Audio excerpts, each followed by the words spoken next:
Ребята, Passat B4, B3, моторы 2E, вот, ну, любой мотор, вот у всех у них есть вот такие фишки моторного отсека.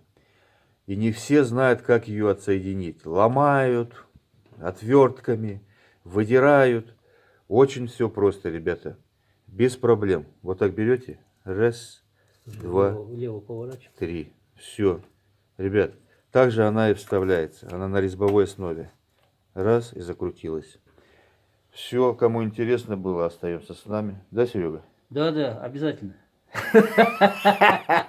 Пока. Ну, блин.